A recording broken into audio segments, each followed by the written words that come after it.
I've known my best friend Alexander since school. Alex's mom moved him to Florida when the boy was 6 years old, and the new place of residence became a second home for him for many years to come. We didn't just become friends, we were the perfect example of what they describe as thick as thieves. We really were like brothers. We lived next door, so we came over to each other's place all the time. We did homework together, played ball, rode bicycles, and chatted for hours about cars, space, and of course, the girls we liked. Alexander was very fond of photography. He loved to watch birds, the sun, and especially the night sky. The professional camera and telescope that his father gave him for his birthday were the best gifts that he could only dream of. Unfortunately, Alex rarely saw his father Matthew, and by the time Alex came of age, all they ever did together was talk on the phone.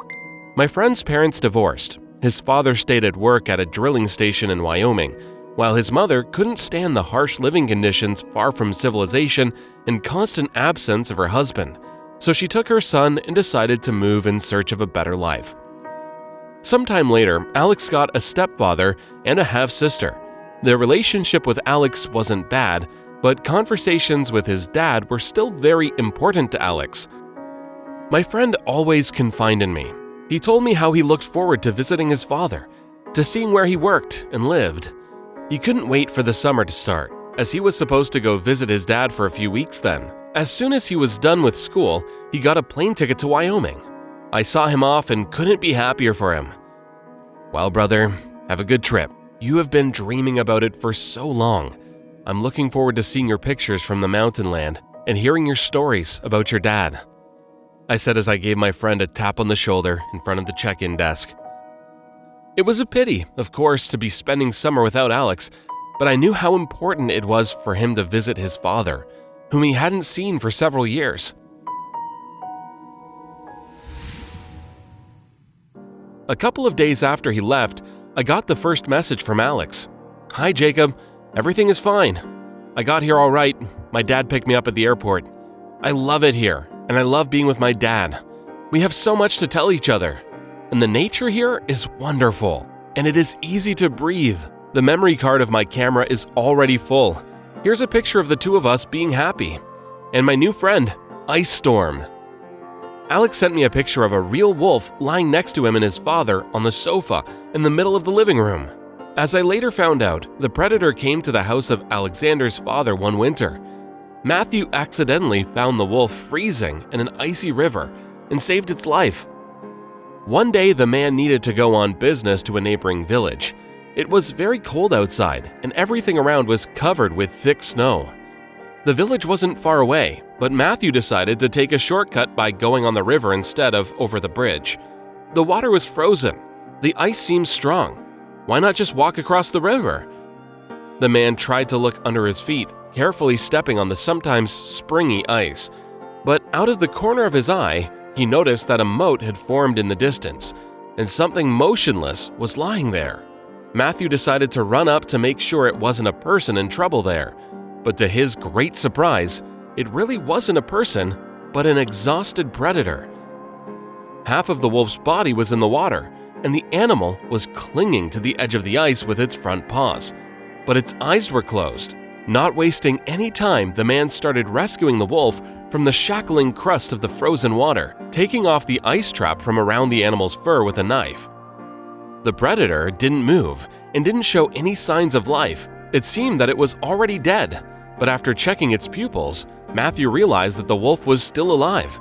Having put the animal on his shoulders, the man hurried back home in order to try to bring the gray predator back to life. Matthew laid the wolf near the fireplace and wrapped its body with an old blanket. He also wrapped its paws in rags soaked with warm water in order to restore blood circulation. The animal's muscles relaxed soon, and its breathing evened out. Frozen to the bone, Matthew made himself some hot tea and sat down to watch TV, waiting for the wolf to wake up. But fatigue took its toll, and the man dozed off. He woke up to a loud bang. The wolf woke up and tried to get up, but it couldn't stand straight and knocked down a chair. The animal laid on the floor, staring at its savior. The wolf bared its teeth, but it didn't growl. It couldn't lean on its hind legs at all. After that day, Matthew worked on earning the animal's trust, and it finally started accepting food and water from the owner of the house. The man carefully massaged the wolf, rubbing healing ointment onto its paws, and over time, the animal regained its ability to walk. Thus, the gray animal remained at Matthew's house until spring, and until summer, when it met Alex. The predator behaved calmly and didn't cause any trouble. Apparently, it had softened up a bit thanks to human care and love. It treated Alexander kindly from the moment they met. The boy was amazed by the story of the animal's rescue and made friends with it, naming it Ice Storm. They spent the whole summer side by side, and by the time Alex was supposed to return to Florida, the animal ran into the forest during one of their walks and never returned. I was listening to the stories of my friend with an open mouth and couldn't get enough of them. Spending time with his father and getting to know Ice Storm brought indescribable emotions into Alex's life, and only the warmest of feelings. And although our student life near the ocean took a new turn, there was always a place for memories from the distant mountain village, somewhere on the other side of the country. Jacob, how would you like to celebrate the Christmas holidays for real? My friend suddenly asked. Let's fly to visit my father together, he invited us. I will finally show you my second home, where there's real winter with a lot of snow instead of the sand and palm trees. I'll introduce you to my dad and show you the village, which I was talking about all this time. I'd love to, I replied. There can't be a better time to see the snow-capped mountains than on Christmas. We bought some gifts for Matthew, packed our backpacks, and a week later, we were on our way to Wyoming. I was moved by the warm welcome of Alex's father, and the fresh, frosty air took my breath away. Finally, I was able to see the wonderful landscapes of the remote village, which I heard so much about from my friends' stories.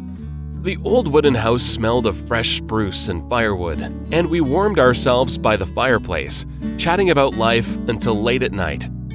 The next day, Alex invited me to see the river. He wanted to take beautiful photos and show me the area. Before we left, Matthew warned us to be careful not to step on the ice because there had been a thaw for a couple of days. But my friend, who was eager to get going, didn't take his father's words seriously. And so, the worst thing imaginable happened.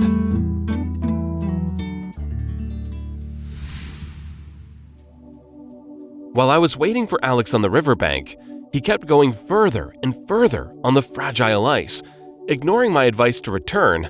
A couple more shots and I'll come back. Don't worry about it, Alexander replied. Carried away by the process, suddenly, the thin ice cracked and my friend fell right into the water. Each of Alex's attempts to lean on the ice and pull himself out ended with him simply breaking off a new piece of ice and remaining in the water. What I saw terrified me. I rushed to help Alex, but the ice under my feet was falling into pieces. As I got back to the shore, I was desperate, realizing with horror that I couldn't help my friend. Suddenly, I saw a wolf a few meters away. It rushed to the river. Crawling on its belly, the animal approached Alex. It was Ice Storm. I couldn't believe my eyes. The wolf grabbed Alex by the collar with its teeth and pulled him to the surface, trying with all its might to drag him to the shore.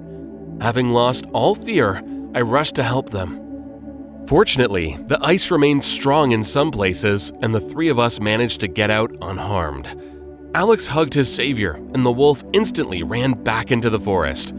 We couldn't come to our senses for a long time, terrified of how things could have ended if it weren't for the help of the loyal animal. When we returned home, we didn't tell Matthew about what had happened because we were feeling guilty. But the man probably realized that something was wrong with us.